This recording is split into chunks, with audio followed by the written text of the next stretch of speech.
ढोल गवार शूद्र पशु नारी सकल ताड़ना के अधिकारी।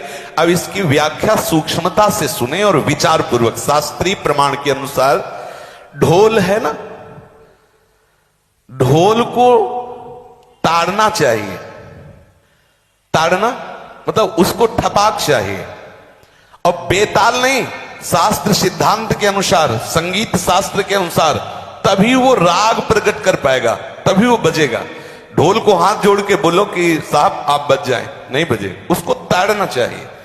अब ताड़ना शब्द चारों में एक जैसा नहीं लगेगा, शब्द एक ही है ताड़ना, लेकिन ताड़ना के अर्थ अलग अलग हैं। जैसे कनक है, एक ही शब्द है कनक, लेकिन कनक कनक ते 100 गुनी मादकता अधिकाए, वा खाए बोराए जग या पाए बोराए।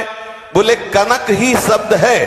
जैसे ताड़ना शब्द का हम प्रयोग केवल वही समझे कि ताड़ना देना ही नहीं, उसका अर्थ अलग अलग है। जैसे कनक शब्द है, कनक को सोना भी कहते हैं और कनक को धतूरा भी कहते हैं। कनक को धतूरा भी कहते हैं। एक कनक है जिसके खाने से बावरा हो जाएगा और एक कनक है जिसके पाने से बावरा हो जाएगा। कनक शब्द एक ही है लेकिन दोनों का अर्थ अलग अलग हो गया।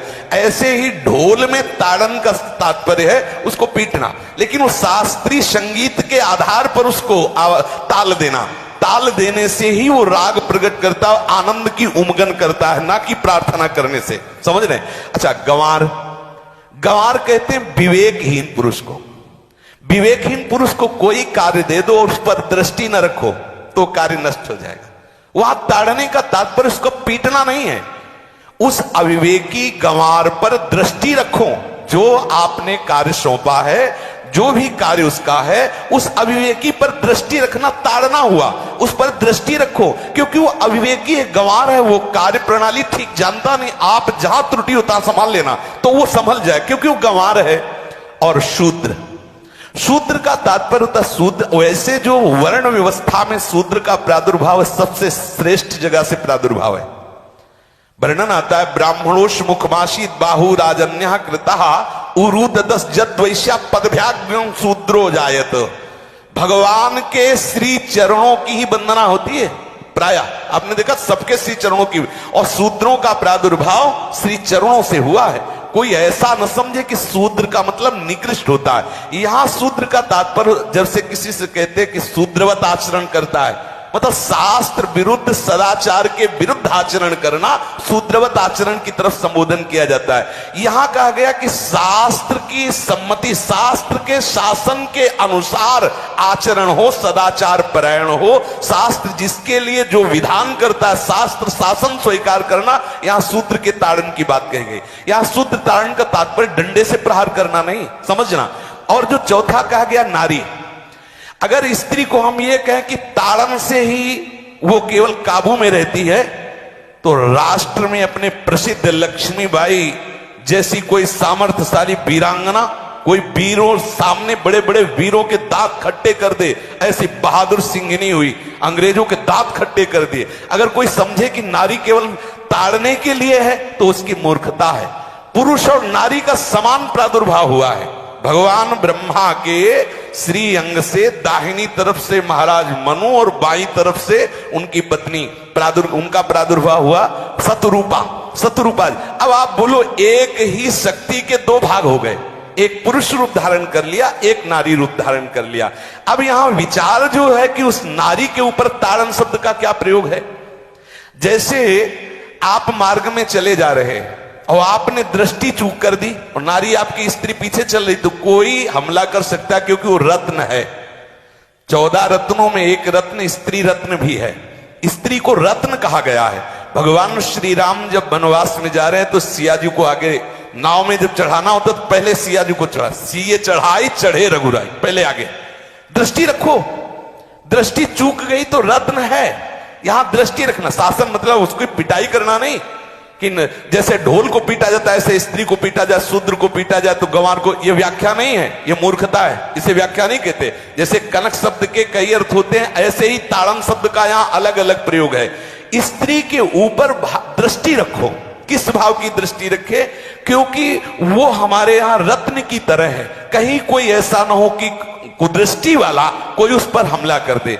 पाणी ग्रहण संस्कार में रक्षा का भी सूत्र बताया जाता है कि आपको अभी ये समर्पित है, आप इसकी रक्षा करें। हमारे शास्त्रीय सिद्धांत में देखो कभी भी स्त्री को अकेला छोड़ने का सिद्धांत नहीं पाया गया। अगर शास्त्रीय सिद्धांत, बच्ची है तो माता पिता के शासन, थोड़ी बड़ी हुई तो भाई आदि के बीच में, और बड़ी हुई तो पति के, और बड़ी हुई तो पुत्रों के, मतलब एक सानिध्य का एक दृष्टि रखी गई है कि यदि आप अपनी दृष्टि में रखेंगे तो उसका अमंगल नहीं होगा, उसका हित नहीं होगा।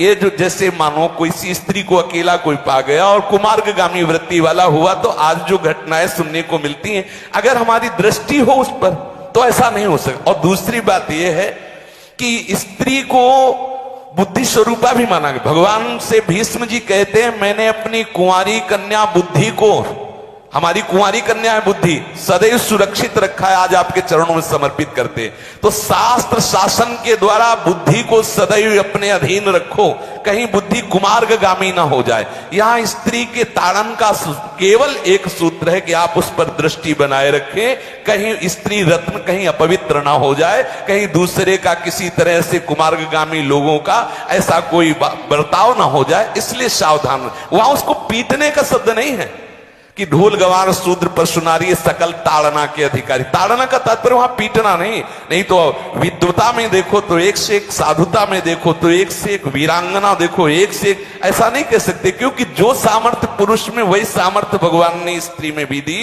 क्योंकि भगवान के ही दो रूप हैं, एक स्त्री और एक पुरुष, समझ रहे ना। तो इसमें एक ताड़न शब्द का कई अर्थ होता है। भगवान की साक्षात शक्ति स्त्री है। अगर कोई इस भाव से देखे कि स्त्री तो केवल ताड़ना, मतलब केवल गाली दे के बात करना, ऐसा नहीं। जिस घर में स्त्री का अपमान होता है उस घर का नाश हो जाता है, निश्चित हो जाता है। आप देखिए रावण का सत्यानाश हो गया जगदम्बा सीता के प्रति, दुर्योधन का सत्यानाश हो गया द्रौपदी के प्रति। जहां स्त्री का अपमान हो जाए, अगर कोई ये समझे कि स्त्री केवल मतलब जैसा हम चाहें वैसा व्यवहार करे, तो अगर नाश ना हो जाए तो हमें बता देना, क्योंकि भगवान की वो शक्ति है। अगर उसे तुम सोचो कि हम ताड़न करें, जैसे ढोल को ताड़न करें ऐसे ताड़न करें, तो तुम्हारा नाश हो जाएगा। बिल्कुल सच्ची बात समझ लीजिए। केवल वहां दृष्टि रखने की बात कही गई है, आपका अधिकार है, आप उसकी सुरक्षा व्यवस्था में रहें। और एक वृत्ति होती है, अगर शासन ना हो तो हमारी बुद्धि भ्रष्ट हो जाए, हमारी बुद्धि भ्रष्ट हो जाए, आपकी बुद्धि भ्रष्ट हो जाए। भगवान का भय, शास्त्र का भय, लोक मर्यादा का भय, ये हमको सुरक्षित रखता है। इसलिए दृष्टि रखने की आवश्यकता है कि वो पवित्र रहे, वो सुरक्षित रहे, ना कि उसको पीटने के लिए यहां संबोधन किया गया गोस्वामी तुलसीदास जी ने। इसलिए सावधानी पूर्वक अपनी वृत्ति को पावन रखते हुए महापुरुषों के वचनों को समझने की चेष्टा की जाए। गोस्वामी जी ने जो यहाँ कहा, ढोल गवार शूद्र पर सुनारी सकल ताड़ना के अधिकारी, तो ताड़ना का अलग अर्थ है, अलग अलग। जैसे ढोल में ताड़ना, तो वैसे ही सब जगह नहीं ताड़ना लगेगी। आप देखो पशु जो है, चालक जो घुड़सवार होता है उसको ताड़ना एड़ी से देता है। अपने चालक जो होता है घुड़सवार एड़ी से। किसान जो होता है वो बैल को बोलता है दाहिने, जैसे हल जोतने होता है बाएं, वो भाषा समझता है, बाएं मुड़ जाए, और नहीं मुड़ता तो पीछे आ रही है एक छड़ी, उससे वो इशारा देता है, वो समझ जाता है।